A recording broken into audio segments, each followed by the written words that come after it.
MAC speech. So, and then we will fully begin the debate. So yeah, let's get into it. God, we come to you today to debate formally ideas that may be important for future, may be important to have future knowledge of, and it's a good idea to have a deep understanding. We are talking about the welfare system today, and we pray that you will give these debaters clarity of mind and logical thinking as they go through their opponent's points and do their best to debate civilly.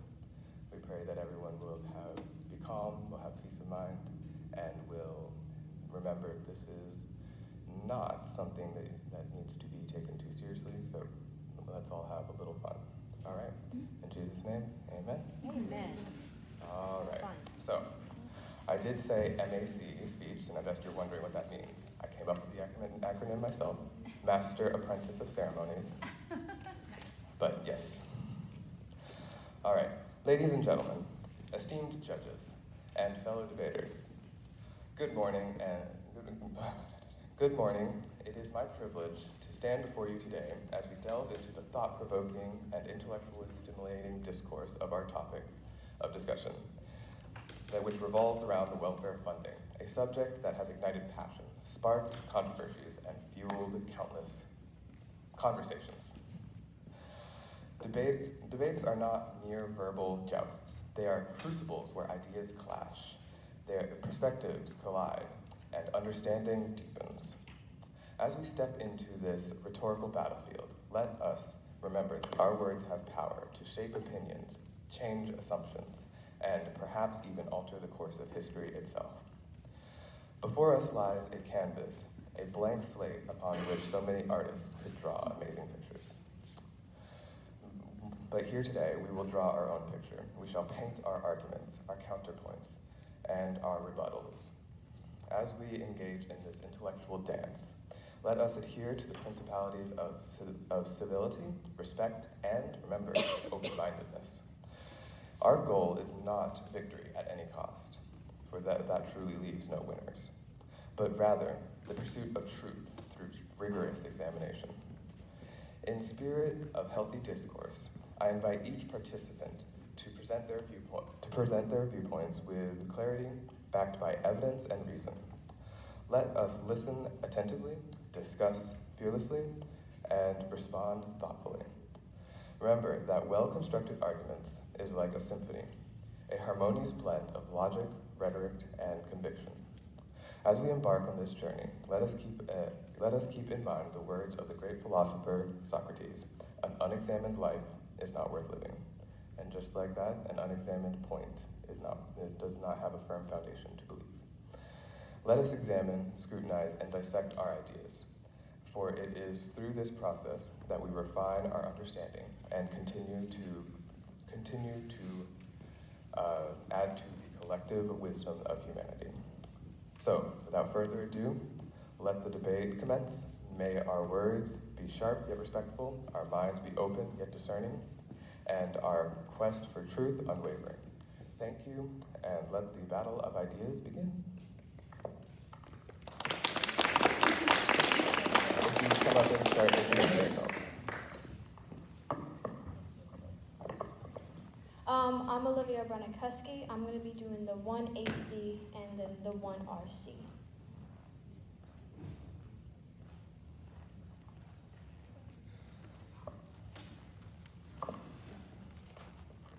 My name is Macy Albright. I'm going to be doing the 1AR, the rebuttal.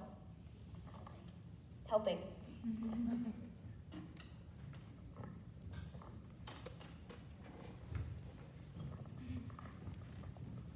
My name is Lila Hoops, and I'm going to be doing the 2AC and the second affirmative rebuttal.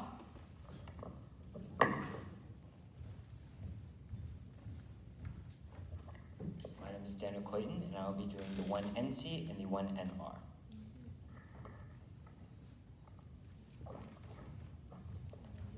I'm Emily Peak, and I will be doing the 2NC and the 2AR. No.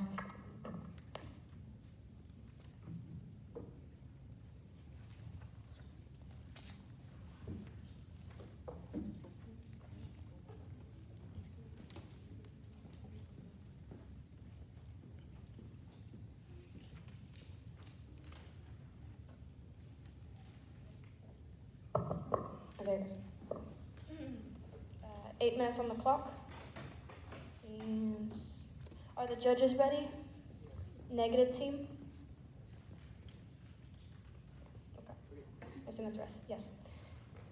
Quote, lazy hands make for poverty, but diligent hands bring wealth. End of quote. Proverbs 10:4. Right now, America's on welfare program are not using their hands diligently. The welfare system's goal is to reduce poverty, but they are not achieving this goal.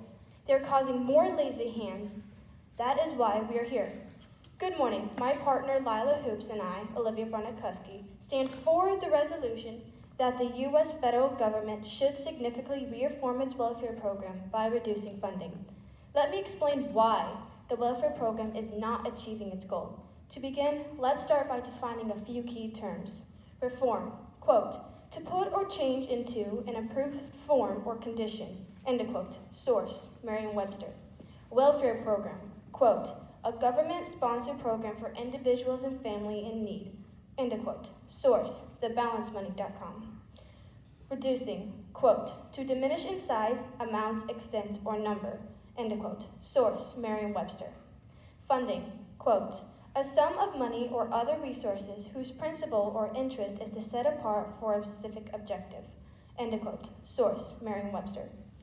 Now that we have covered a few key terms, let's look at some major problems present in our status quo. Harm 1. The welfare program is bad for children and families. Quote, the problem, however, is that the systems we have now are not designed to effectively keep children safe.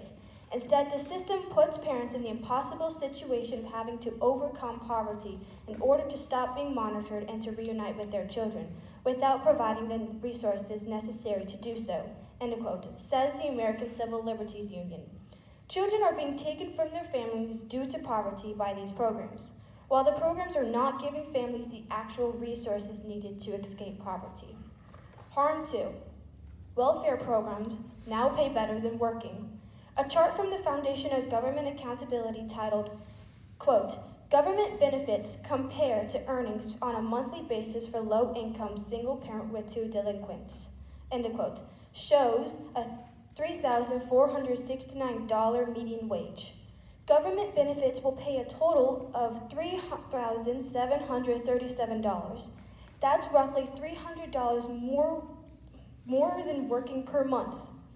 Before the pandemic, this individual would have been better served to find work with so on as possible, says the FGA.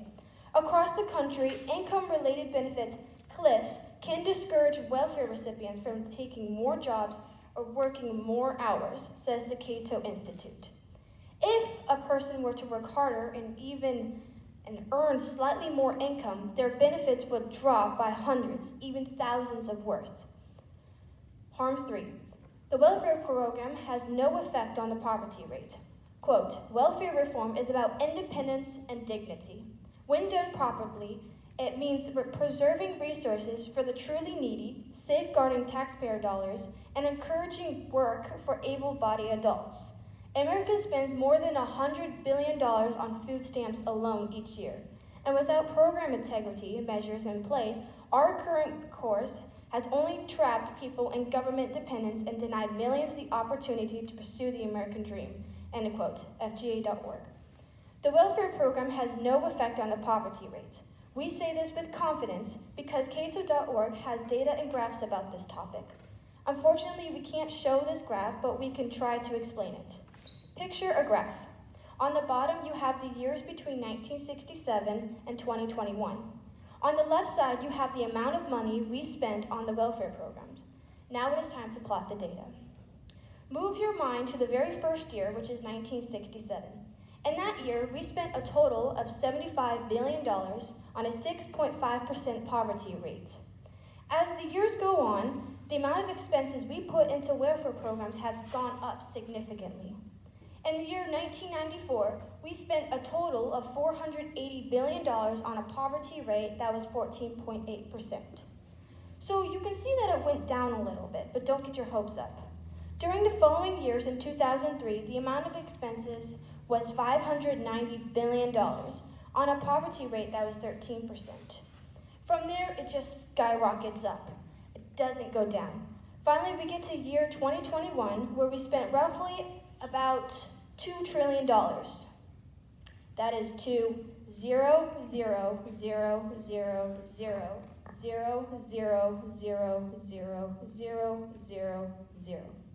on a poverty rate that is 14%. We can clearly see some major problems with our current status policy, so let's now look at our plan to a solution. Mandate 1. Our first mandate is to limit the length of receiving benefits according to circumstances. We will also tamper payments down to 0. Mandate 2. Our second mandate is to make them take a financial course that would teach them financial stability mandatory. Mandate 3. Our third mandate is to have program evaluations to decrease funding boxes on the program's effectiveness.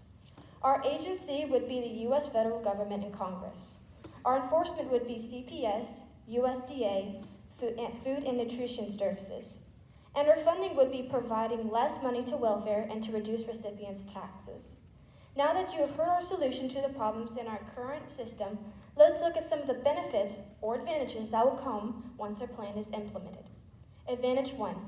Our first advantage is that children and families will be healthier. By creating an incentive for parents on welfare to get employed and diligently work harder, it would teach them to provide for their families and it would teach them better responsibility. Advantage 2. Our second advantage is that more jobs would be filled and our economy would thrive. Incentivizing employment means that multiple jobs would be filled. Quote, economists projected 500,000 new jobs, but only 194,000 were filled. This is a colossal disappointment, end quote, says the Foundation Government Accountability. Advantage 3. Our third advantage is that more people would be out of poverty. This is pretty straightforward statement, but one thing for sure is that the welfare program is not working, which is why it is time for a new change. When we implement our mandates, there will be an increase to more diligent hands and enabling more people to get the life they wanted. Quote, let our people learn to devote themselves to good works for pressing needs, so that they will not be unfruitful. End quote. Titus 3:14. We urge you, the judges, today to teach Americans how to devote themselves to good works. With that being said, my part and I urge the judges to vote for the resolution that the federal government should significantly reform its welfare program by reducing funding. Thank you. I'm now ready for cross-ex.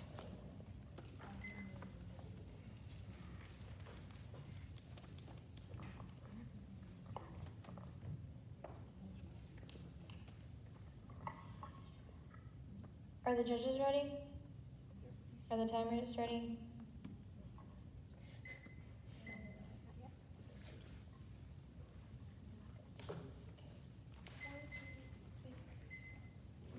Four.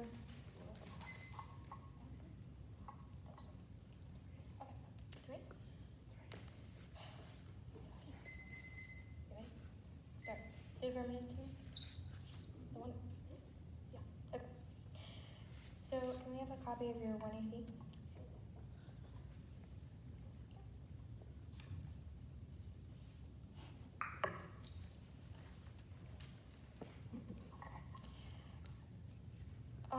What was your definitions at the beginning?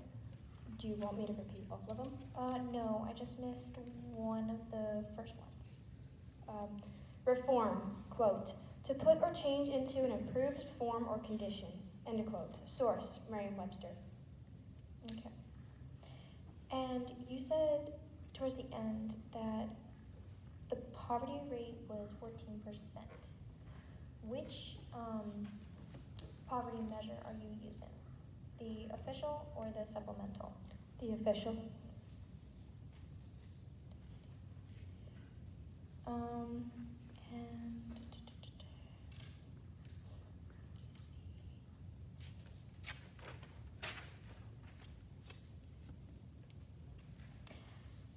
you said in the funding that you were going to have less money put into the welfare system. Yes. How much less? Do you have a number? No, I do not. But the amount of welfare they're getting, each month we would just decrease that a little bit so they get the urge to get a job or find a job. so they get that little motivation.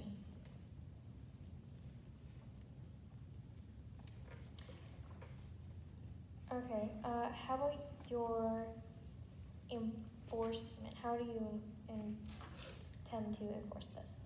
Our enforcements would be from the CPS, USDA, and Food and Nutrition Services.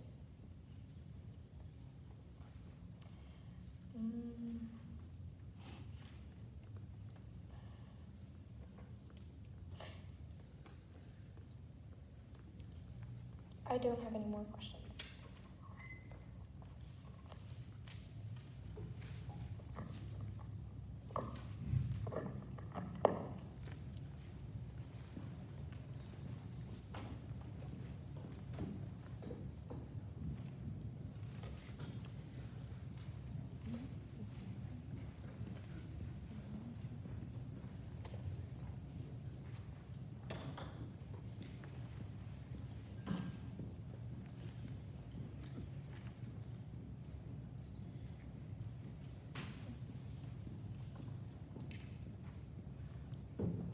Are the judges ready? Yes. Are the judges ready? Yeah. Is the affirmative team ready? Yes. You have 8 minutes on the clock. Let's begin. Good morning. My name is Daniel Clayton, and it is because we believe that reducing funding is not the first step in reforming the welfare program that my partner Emily Peak and I stand against the resolution. To aid in our discussion today, I'd like to start off by defining the term reform. According to Oxford Dictionary, reform means to, quote, make changes in something typically social, political, or economic institution or practice in order to improve it. I would now like to go into some of the potential disadvantages with implementing this resolution. According to the Cato Institute, in an article titled Cato's Project on Poverty and Inequality Final Report, quote, other studies are more cautious but still suggest that welfare programs reduce poverty rates by half or more, end quote. This means that even the most cautious and meticulous studies on the poverty rate in correlation to social welfare suggest that the poverty rate has been drastically reduced because of the welfare program. Another article by Cato stated, quote, studies suggest that social welfare spending reduces poverty rates from their projected levels in the absence of those programs, end quote. As we can see, millions of Americans still rely on the welfare program to support themselves and their families. And to take away that government support would be to take away the basic needs of many people. Social welfare is a vital part of the United States and is absolutely necessary for the stability of the country, and that includes the current funding that's being provided to it. My second disadvantage you can write down as beneficial for children and families. According to an article titled Investigating the Poverty Reducing Efforts on SNAP and Non-Nutritional Family Outcomes, quote, poverty reduction efforts that invest in children have especially significant positive benefits by reducing the positive economic, health, developmental, and upward mobility outcomes. SNAP is among the leading poverty-reducing policies and enrolls the largest number of participants for both nutritional and non-nutritional benefits, end quote. This means that the funding that is provided to the welfare program is absolutely necessary for the improvement and stability for both families and children. This shows that there are significant benefits to the 70 million individuals who are currently on welfare. These programs are incredibly important as they vitally assist the growth and development of the future generation. My third disadvantage you can tag as leads to financial independence. Leads to financial independence. According to an article from Harvard titled Dispelling the Myth of Welfare Dependency, quote, in countries rich and poor alike, people worry that social programs for low-income households end up weakening work incentives and creating an underclass of indigents. In fact, recent research suggests just the opposite.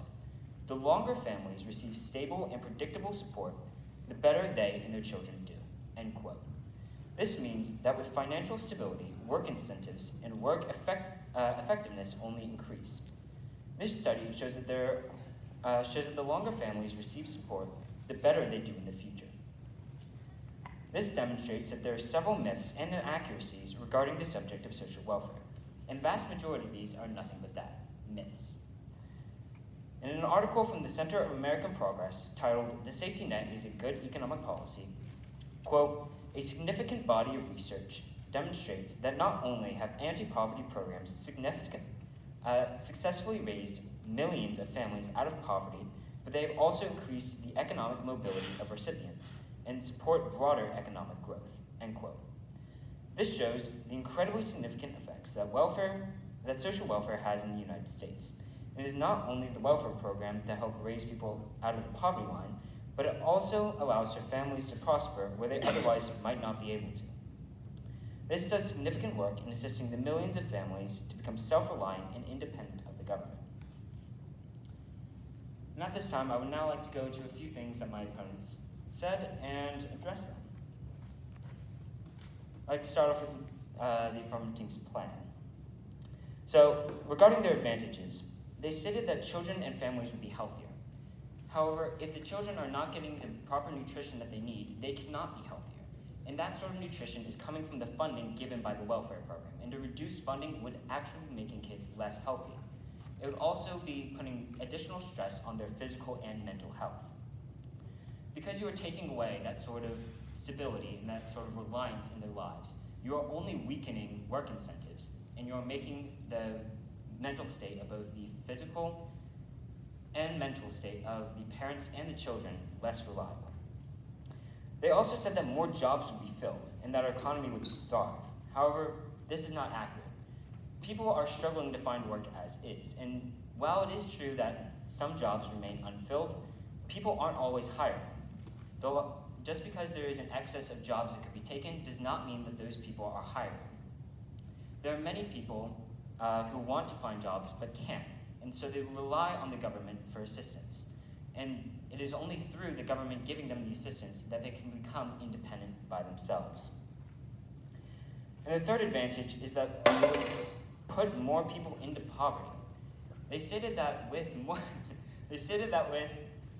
reducing funding, that people would become more reliable or self-sustaining. However, this is not true, because as they stated that it would lift people out of poverty, they are giving people less money. That seems a bit backwards, considering the fact that the way to raise them out of poverty would be to express the need to have them be self-reliant and be able to work on their own. But they can't do that if they don't have the sufficient funding to support themselves and their families. And it's because of these reasons that my partner Emily Peak and I asked the judges to vote against the resolution. Thank you, and I'm now ready for cross-examination.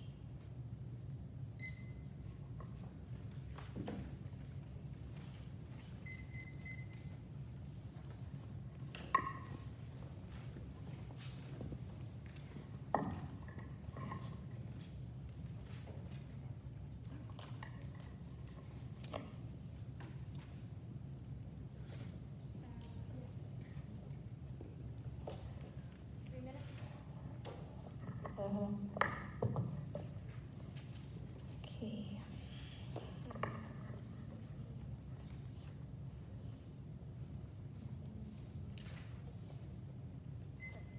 What is the difference between the definition of reform you gave and ours?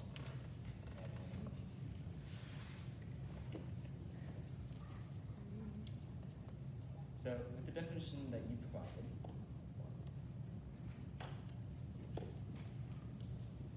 so the wording is slightly different with the definition that you provided.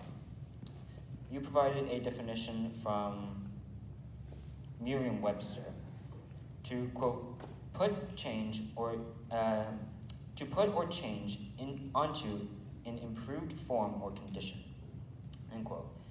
The difference in our definitions is that the definitions that we decided to provide is much more inclusive of other factors, which helps us with the preciseness of the debate.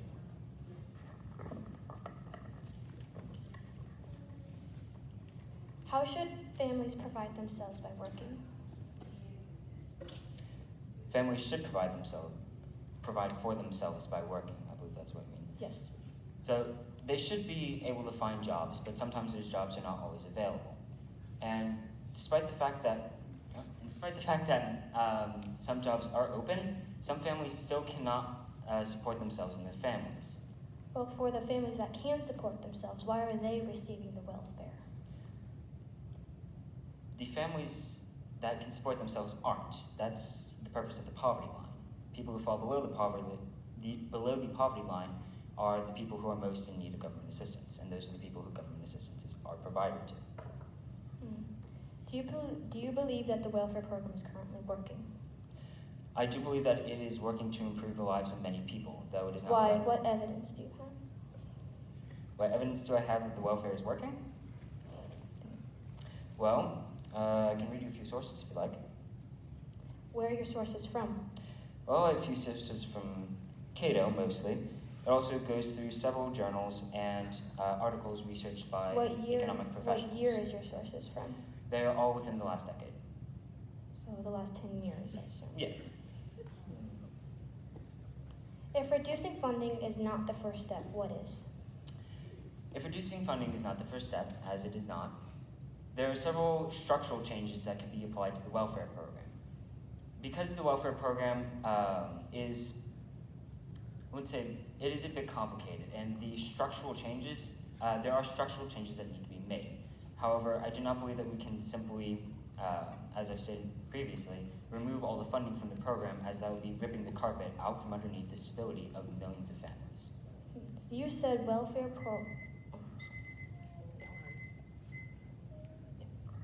Thank you very much.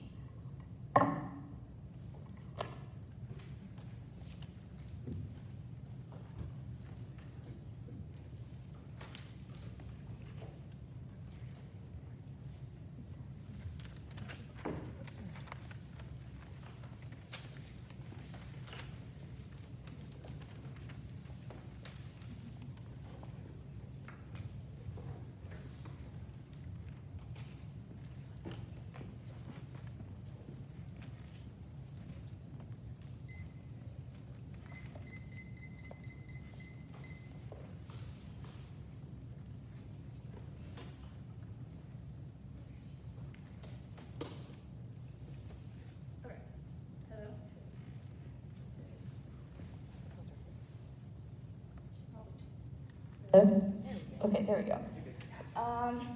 Okay, are the judges ready? Yes. Okay. Is the negative team ready? Yep. Perfect. Okay. Recent studies and statistics show us that the welfare system as of now is not helping families, but inadvertently causing laziness. The welfare system was created with noble and virtuous and kind intentions on helping those who cannot help themselves. However, the system has begun to enable and hurt the families that are intended to be helped. In order to give Americans the welfare that they deserve, we must reform the welfare programs by reducing their funding.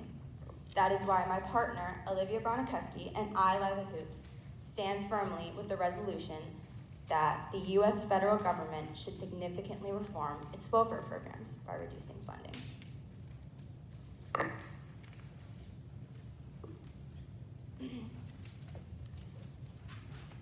The negative team said that welfare has reduced poverty by half. This is not true. The poverty rate stayed between 10 and 15% for the past 50 years. It has stayed between 10 and 15%, according to the Census Bureau. The negative team has said that people need welfare for support. They said, we're not taking away their support. We are simply reforming it, because with the 15%, it has not helped them. We're not trying to take away their support. We're trying to change it to actually give them support.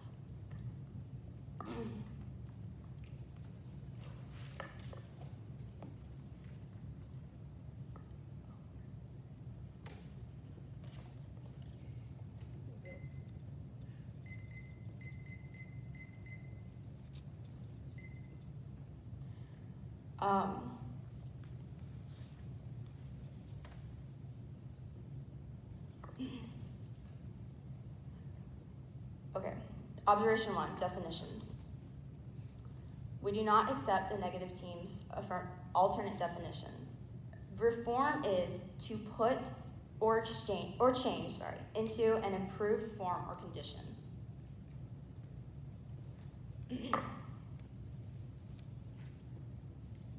Observation 2 is harms. Harm 1. Welfare programs are still bad for children and families, despite what the negative team may say. Quote, it is well documented that even being investigated by child welfare, let alone removing a child from their parents' homes or communities, causes long-term trauma, says childrensrights.org. They continue to say a bit later, quote, once in the system, children are often left subjected to abuse and neglect and struggle with chronic mental or physical health issues that are left untreated, end quote. This shows that the goal we should be focusing on is providing the parents with the knowledge of how to successfully take care of their children and support them. Harm 2, the programs now pay better than working. Quote, economists with the Committee to Unleash Prosperity released a new study last December highlighting our nation's expansive welfare state. The study shows that welfare pays more than or nearly as much as a typical middle-class job in many states, making the financial incentive to return to work incredibly low, says the John Locke Foundation. Again, welfare pays more than or nearly as much as a typical middle-class job. That is from the John Locke Foundation. Harm 3. The welfare systems have had no effect on the poverty rate, as I said earlier. The Census Bureau shows that the poverty rate between 1970 and 2022, over 50 years, the poverty rate has stayed between 10 and 15% of the US population. This is despite drastically soaring amounts of money being invested into the welfare system over 50 years. Allow me to restate our plan. Mandate 1, limit the length of time for receiving benefits. Taper the payments down to 0% over the course of a year or as needed according to circumstances. We are not ripping the rug out from under them. We are helping them get out. Mandate 2, make taking a financial course that teaches financial stability mandatory to receive welfare. Welfare recipients are getting no training or help whatsoever to go out and get a job. They are simply getting money. Mandate 3 is program evaluation. So we are going to reduce funding in each program based on each program's effectiveness. The agency was the US, federal government and Congress. Enforcement was CPS, USDA, Food and Nutrition Services, and the funding was by providing less money to welfare recipients, the taxes will reduce. Our advantage 1 was that children and families will be healthier.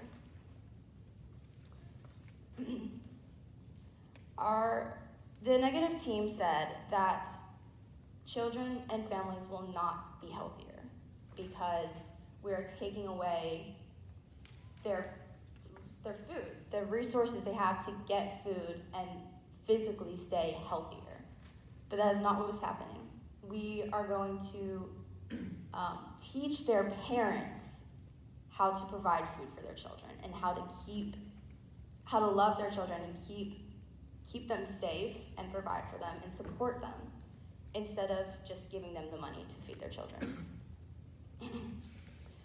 Our second advantage was that more jobs will be filled and our economy will thrive. The negative team said that, what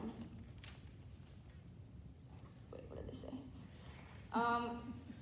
More jobs will not be filled because some people struggle to find work, even as it is.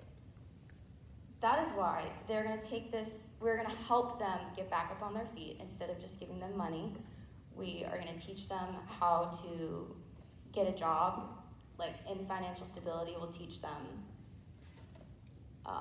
those kinds of things.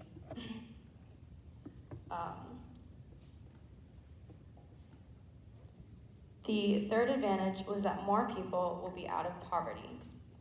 The welfare program's goal is to help people escape poverty. It is not achieving this goal. Help us today to begin to strive for and hopefully achieve this goal. The conclusion, quote, while it has done a reasonably good job of reducing material deprivation, in effect making poverty a little less miserable, it has done a remarkably poor job of equipping families to escape poverty altogether, says the Cato Institute. The welfare system and its programs were created nobly and generously to help families in need. However, all the facts show it is not helping these families, but teaching them to rely on the government for their needs and devastating their responsibilities as an American citizen. The system must quickly be reformed in order to restore the system and help Americans who cannot help themselves.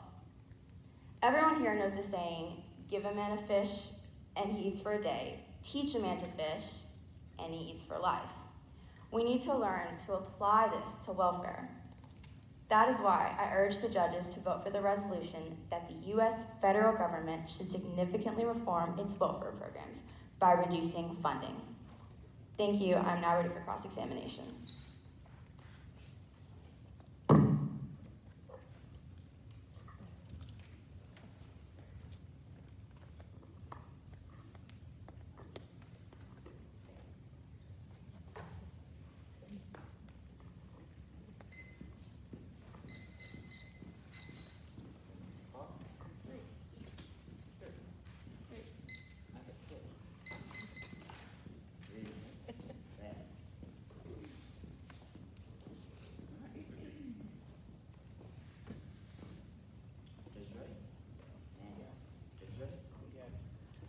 And affirmative team?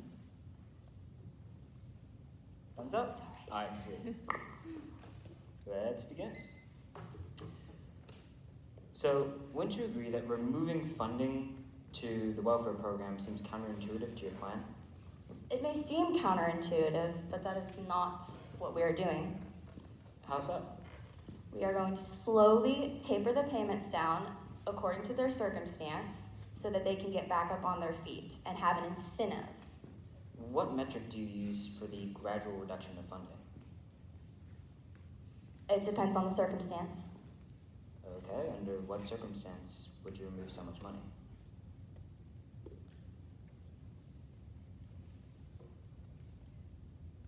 Under what circumstance would they need so much money and not be able to provide for themselves? The fact that, as previously stated, many children and families cannot find work, so they cannot support themselves. That is the case scenario in which they require that much funding. So you believe that we shouldn't? Who's cross-examining who here? You're good. Can you repeat the question? Okay. All right. So you stated that in some states, social welfare provides as much funding as a middle-class job. In what states is that applicable? I don't think the resource I looked at said that. Okay, how many states pay as much as a middle-class job? The words said were many. All right. That's what I got. That's what you got? Yep. And wouldn't you agree that parents want the best for their kids? I think all the parents in this room, that's for sure. But I think you could also ask the thousands of kids that are abused every year. Is that the goal of the welfare, to stop abuse? No. So then how is that relevant to the economics of the debate? You asked a question and I answered it.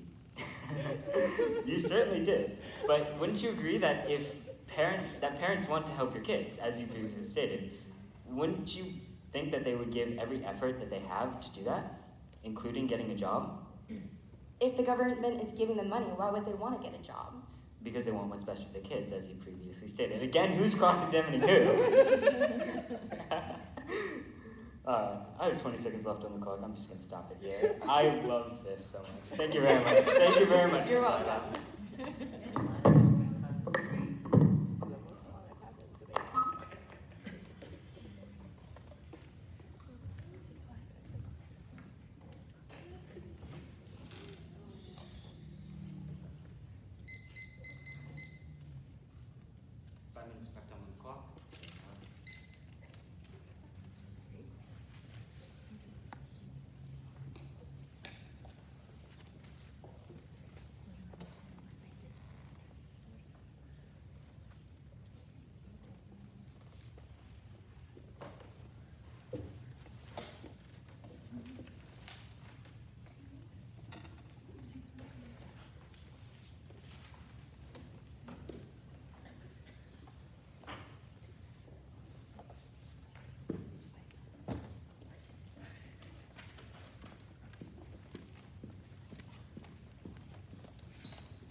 Prep time with 3 minutes and 2 seconds left.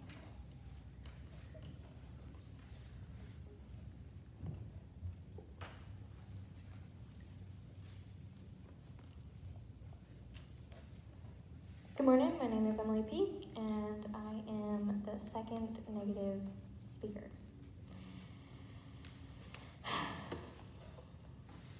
Are the judges ready? Yes. The affirmative team? Okay, let's begin.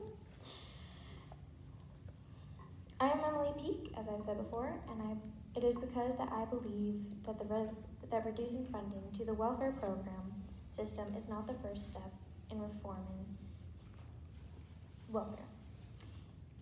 It is for that reason that my partner, Daniel Clayton, and I stand against the resolution. I would now like to re-emphasize the potential disadvantages that would happen if this resolution were implemented. In addition to what my partner mentioned, welfare funding should not be reduced because welfare decreases poverty. Again, welfare decreases poverty. According to the Center on Budgeting and Policy Priorities, economic security programs such as Social Security, food assistance, and tax credits for working families have been effective at reducing poverty. The poverty rate has fallen by nearly half since 1967. In 2018, the Economic Security Program lifted nearly 37 million people above the poverty line, including 7 million children. The next reason that we should reduce funding is that welfare is extremely beneficial to children and families. Welfare is extremely beneficial to both children and families. According to the Center on Budgeting and Policy Priorities, economic assistance programs are key to helping provide individuals and families with income stability, with benefits with benefits not just to the families receiving assistance, but to the economy as a whole. The child tax credit, especially when received monthly, has an important role to play in addressing the income volatility that many families face. In summary, these welfare programs play a critical role in guaranteeing income stability for individuals and families, benefiting both recipients at the border of the economy. My third disadvantage is you could tag as welfare leads to financial independence. Research suggests that various economic security programs not only help families address their basic needs today, but also can have long-term positive effects on children, improving their health and helping them do better and go farther in school, thereby boosting their expected earnings as adults. In summary, economic security programs have many benefits, helping to improve their health and academic performances as children, which leads to higher earnings in adulthood, providing both immediate and long-term benefits, ensuring stability for future generations.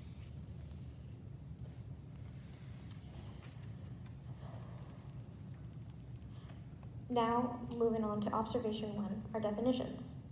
As we've mentioned, reform is defined as to make change in something in order to improve it. It is the action or the process of reforming an institute or practice.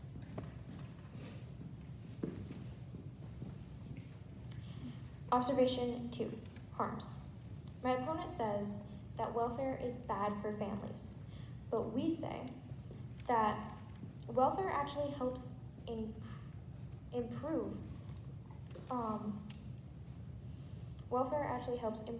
family stance in the economy. Quote, poverty reduction efforts that investigate in children have especially significant positive benefits by producing positive economy, health, development, and upward mobility outcomes. SNAP is among the leading poverty-reducing policies and enrolls in the largest number of participants for both nutritional and non-nutritional benefits. In summary, the food stamp program, SNAP, has many hidden benefits like improving family dynamics, reducing financial restraint, and enriching children's educational performance. Harm 2. My opponent says that welfare has no effect on the poverty rate. This, however, we argue because welfare leaves a massive effect on the poverty rate. Research suggests that various economic security programs not only help families address their basic needs today, but also can have longer-term positive effects on children in improving their health and helping them do better and go farther in school, thereby boosting their earnings as adults. In summary, these economic programs have many benefits. A positive effect of welfare is helping improve their health, academic performance, and as children, lead to higher earnings when they move into adulthood.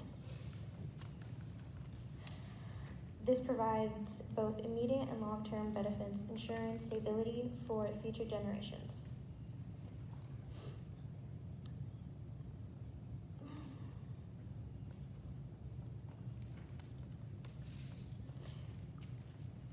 We know welfare has a difference on the poverty rate because the U.S. official poverty rate was 11.6% in 2021. But when you use the supplemental poverty measure, SPM, that number dipped to 7.8%. It is the lowest point on record, according to the U.S. Census Bureau data released today. As a summary, the U.S. poverty rate has dipped significantly and is at its lowest point ever today. This is more evidence that the welfare system is working to raise people out of poverty.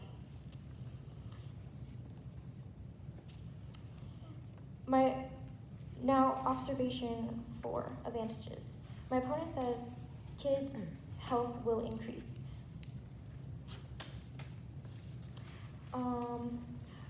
But we say that the welfare system is already helping children throughout their health, improve their health. Several studies found that SNAP participation was strongly associated with improved mental health in children and parents. These findings support research that associates decreased parental stress with decreased child stress through biological pathways. SNAP, commonly referred to as food stamps, does not. Thank you, I'm now ready for cross-examination.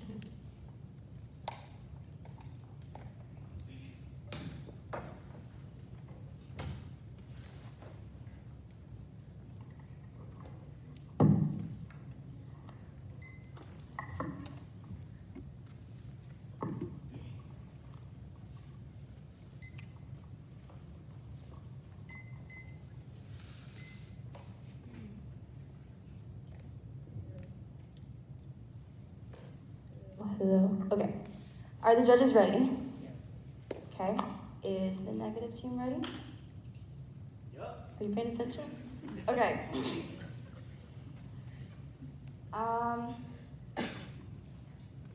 Okay. You said that the official poverty rate was 11 point what? 11.4%. 11.4. And then you switched to the supplemental poverty rate? Yes. So the poverty rate, what's the difference? So the difference is the official poverty rate is used to calculate with 3 elements of income, threshold, and family. But it is not the most effective way to measure the poverty rate. The second measure, SPM, supplemental poverty measure, it includes both cash and non-cash benefits and subtracts the necessary expenses, which makes it more accurate to measure the poverty rate. Okay, so the poverty rate did not drop from 11% to 7%, correct? It did. But you're switching methods of No. measuring. Yes, but it's a more effective way for the modern way, the welfare included. So when was the poverty rate 11 point something? More towards the beginning when we first began measuring poverty, when it was first created, maybe in the 1960s or so, a little later too. More So recent. in the 1960s, the poverty rate was 11%. No. I was saying the official poverty measure was used from then to now.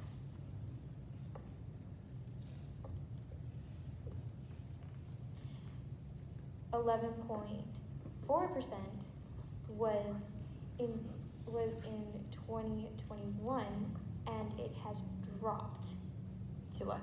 7.8%. But you're switching measures again. What is the official poverty rate then and the official poverty rate now? Do you know? I do not have a quote on that right now. Okay. What was the supplemental poverty rate then and the supplemental poverty rate now is 7 point something. I can't remember the points.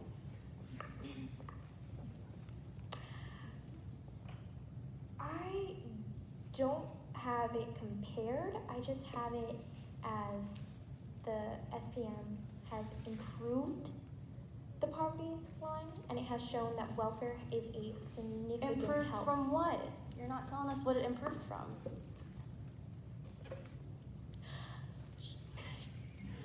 Oh,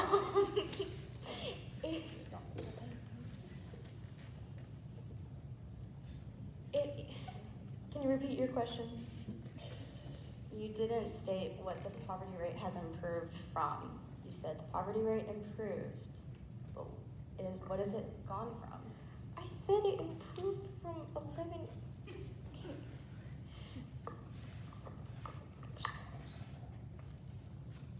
Okay, I said it improved from the official poverty rate. The overall rate of poverty was 11.6% in 2021. Now, what is the official poverty rate now? Not the supplemental. Keeping the same measuring system. Do you have the official poverty rate? I do not. Wait, don't you?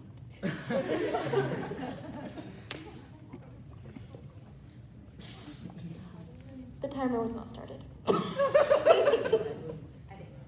think timer's up.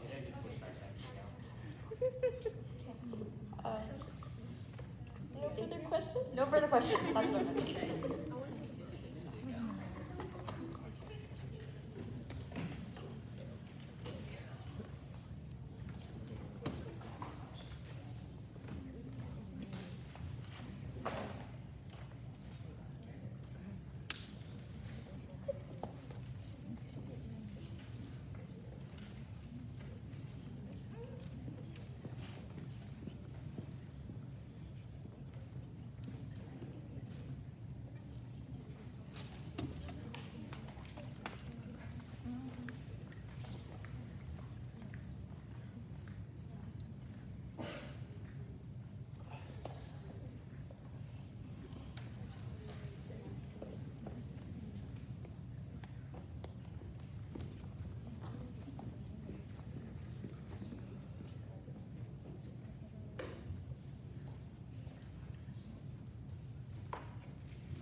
Set. Are you folks ready? Yes. Is you folks ready? Okay? Yeah. So my opponents have stated, they talked a lot about how it is negatively affecting families and children. I should probably use my microphone. Thank you very much. And it's off. Lovely. So they talked a lot about about all the negative effects on families and children. In fact, that's practically what they based their entire case off. However, not every recipient of the welfare program are parents with children or children themselves. A significant portion of the welfare recipients don't come from families. They are independent people working on their own, trying to find work. So the Affirmative Team's plan of teaching parents on how to properly get jobs doesn't help nearly as much because the vast majority of the people within the welfare program don't have children. So teaching them how to support their children in the ways in which that might be helpful doesn't help the vast majority of people. And it's also not relevant because the Affirmative Team also talked about how reducing funding of the welfare program somehow reduced abuse or helped help families and children who are being abused. However, the correlation between the economic standard of the welfare program and children abuse, there is none. It's simply not relevant to this resolution. So a significant portion of what they were talking about within their constructives as well as their cross-examinations simply don't apply because they're not applicable in the slightest.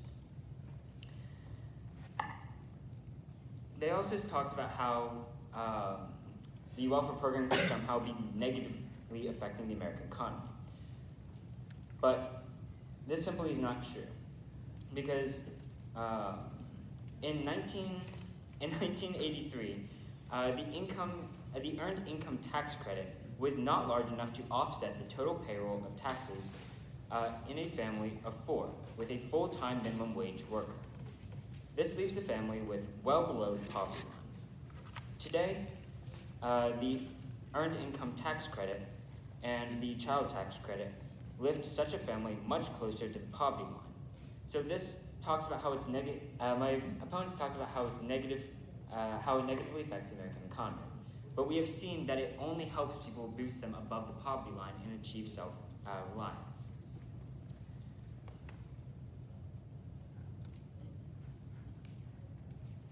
And according to an article from the World Economic Forum, quote, the provision of government assistance over an extended period of time could yield high social and economic returns, not least by allowing low-income families to make longer-term investments for the future, end quote.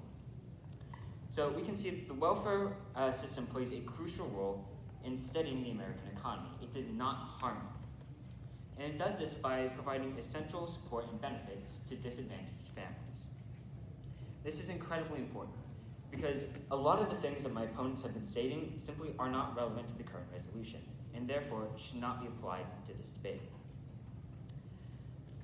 And going back to something said previously in the second cross-examination, they stated that they agreed that families want what's best for their children. But if they wanted what's best for their children, they would go get jobs. But they simply can't. Within the current social status of America and the hiring process of which many businesses run, many people cannot get jobs. They simply can't. And because they want to support their family, as the affirmative team agreed to, they want to support their family, but they simply can't. Thank you.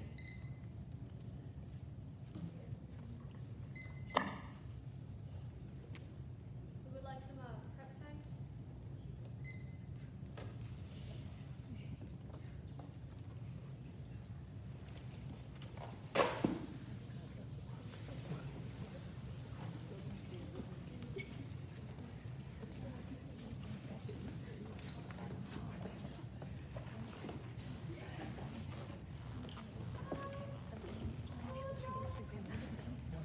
Oh yeah.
hello.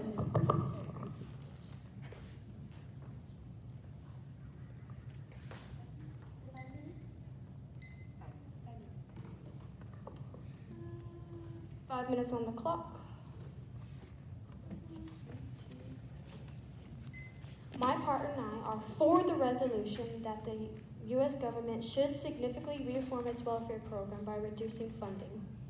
Kobe Bryant said, "Use your success, wealth, and influence to put them in the best position to realize their own dreams and to find their true purpose. Put them through school, set them up with job interviews, and help them become. Hold them to the same level of hard work and dedication it took for you to get where you are now and where you will eventually go." We did not say all parents want best for their children.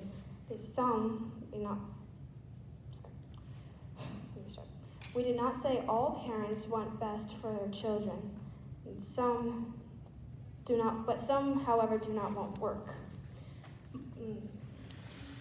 The negative team said welfare make people. The negative team said welfare makes people and want to invest in the future. But why invest in the future when the government are giving away free money wherever they're not feel like working? Also, the negative team effects on the economy. Also, the negative team states that the negative team case is based on welfare families, but it affects the economy of America and it affects those who do not have jobs. Our plan is a good plan because if people in the welfare program are just receiving benefits, what is it doing to sustain themselves? Also, by making them take a financial course, it will teach them how to get out of poverty and teach them financial stability. The government does not give away money, so people are not to desire work. My opponent says that welfare program decreases poverty by half or more, but this is not true. We know that it's not decreasing poverty because we showed you actual evidence on how poverty is not changing. If poverty is going down, why are we still giving money and raising it even today? My opponent stated that it is not decreasing funding and not decreasing funding and is not the first step. This simply is untrue.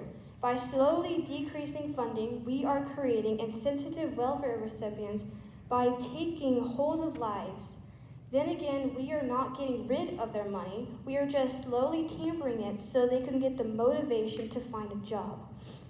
My opponent also stated that $37 million came out of poverty. This is not true. We stated that $37 million are getting out of poverty because government are paying everything for them.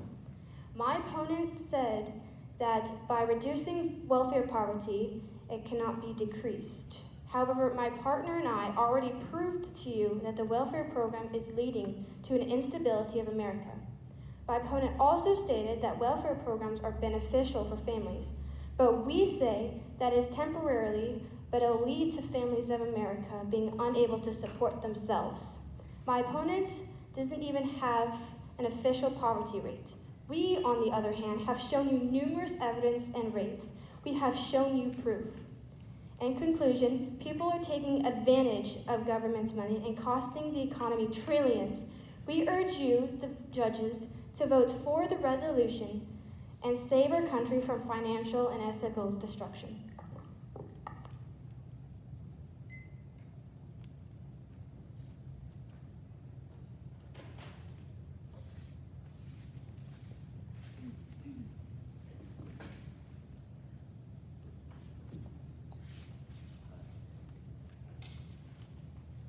We are starting prep time. There are currently 3 minutes and 2 seconds.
Are the judges ready? Yes. The affirmative team ready? Timer is at 4 minutes. Good morning, my name is Emily Peak once again, and I want to state again that my partner Daniel Clayton and I stand against the resolution. That the United States federal government should significantly reform welfare by reducing funding. The affirmative team says in their third harm, the recipients of the welfare program are lazy, but this is not the case. According to the World Economic Forum, data from 7 different experiment trials of government transfer programs throughout the developing world, from the Philippines to Morocco to Mexico, we found that in most cases, men who receive benefits tend to be working already, and that there is no evidence that systematic income support reduces work. To summarize that, as you can see, assuming that people are lazy, they are the only ones who need assistance is incorrect. These men were already working and doing their best to provide for their families, but it just was not enough. They needed a little extra assistance. The welfare program helps provide that. The affirmative team says that welfare is causing instability, but this isn't the case.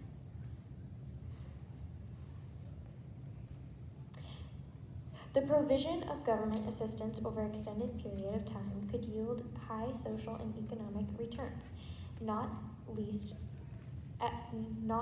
by allowing low-income families to make longer-term investments for the future.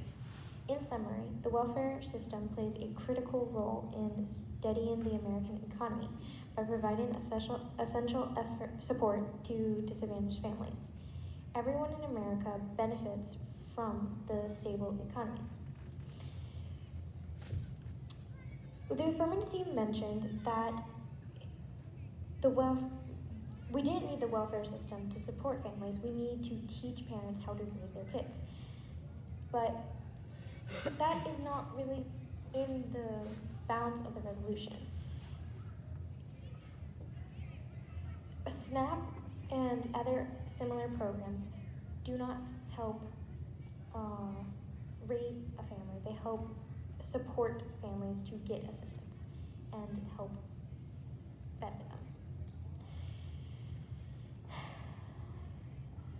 SNAP participation is associated with an increase in healthcare. First, improving basic nutrition improves health, thus diminishing the need for medical treatment is a result of better food choices. Second, SNAP participation can reduce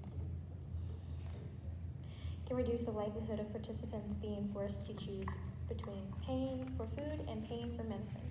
For example, money saved through SNAP, though modest, can help offset proportion of current or future cost of medication. Third, SNAP participants with chronic disease such as diabetes, hypertension, or chronic disease are shown to improve cost savings compared to non-participants.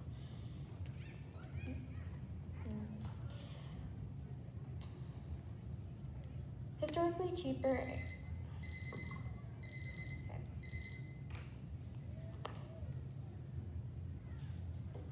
We would like to use our 2 minutes and 10 seconds of prep time.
Hello? Okay. Are the judges ready? Is the negative team ready? Yeah. Perfect. Okay. I'm going to start by restating a quote that I used in my conclusion. Quote, while it has done a reasonably good job of reducing material deprivation, in effect making poverty a little less miserable, it has done a remarkably poor job of equipping families to escape poverty altogether. And that is from the Cato Institute. The negative team said that the welfare programs are good for kids and family. They also said that the vast majority of people on welfare do not have families and fail to give evidence to this. The negative team said that we claim that it had a negative effect on our economy. We did. The 500,000 jobs in 2021 economists projected that 5,000 jobs could be filled in 2021, but only not, I can't talk right now, 194,000 were filled. That is almost 300,000 less than they expected. That is from the Foundation for Government Accountability. The negative team began the debate by pointing out that not everyone can get a job. People are having hard times getting hired, and sometimes they can't get hired. And then they switched and said that people already were working and they need welfare to continue supporting them. It can only be one of those. Are they having a hard time getting hired, or are they, do they need money for working?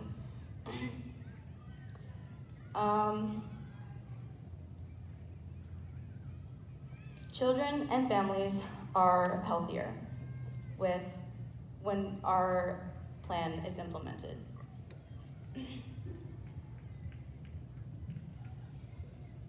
The negative team said that the poverty rate halved, but this is not true. They contradicted themselves by switching the measures of how they measured the poverty rate. The status quo is inhibiting thousands of people on welfare, is inhibiting them, keeping them from achieving self-reliance and independence, and it's keeping them in a cycle of relying on the government, a cycle of laziness, and a poverty cycle. As I said earlier, we need to learn to apply the saying, give a man a fish and he eats for a day, teach a man to fish and he eats for life. We need to stop throwing fish at these people. It is for these reasons that I, Lila Hoops, and my partner Olivia Bronikeski urge the judges to vote for the resolution that the United States should significantly reform its welfare programs by reducing funding. I would like to thank the judges for watching this debate and for all the time that they have spent, and I hope y'all enjoyed this.